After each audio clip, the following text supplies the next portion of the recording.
Alright guys, so second video for today on Sunday. How to use Airbnb to basically quit your job. So in turn, how to quit your day job with Airbnb. So let's hypothetically, if your rental is making $800 a month after all expenses, and you gotta use that money to pay off furniture or whatever you gotta do, then you need 5 of those to be able to make $4,000 a month. And you need to let's say if you made $4,000 a month after taxes, to be able to replace your income, and then you could technically go quit your job.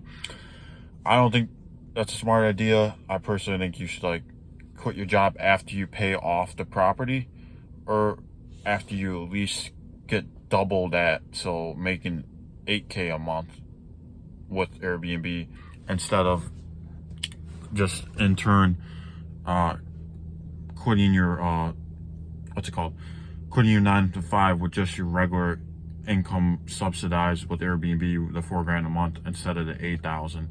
I don't think that's a smart way. You should do the 8,000 instead of 4.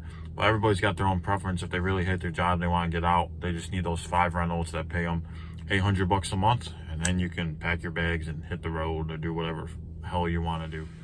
But as I was saying before, you should get that number that I was talking about.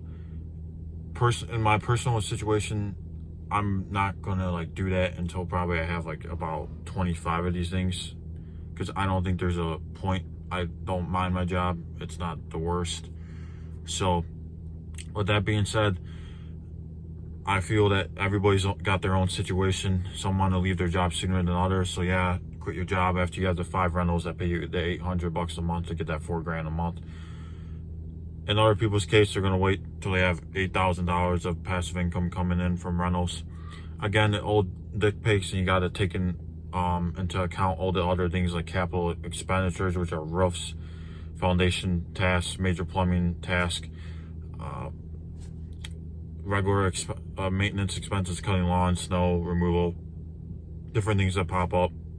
You got to put all that stuff into effect and vacancy, and then get your final numbers to get your positive cash flow after all your expenses. And then if you have Airbnb, you're basically going to have to use that money to pay off your furniture too. But again, some people just want to pay off the furniture slowly, and they really want to get out of their job. So it really depends on your current living situation. But my personal opinion, I would wait for as long as possible, because you're going to pay off your house or whatever you're doing, and then, or your furniture, or even better, it's all going to be paid off, and you just be taking in that money instead of having to use that $4,000 on other stuff, because it's not really $4,000 in detail until everything's paid off.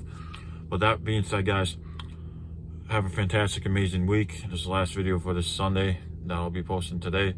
Until next week, probably Thursday, hopefully.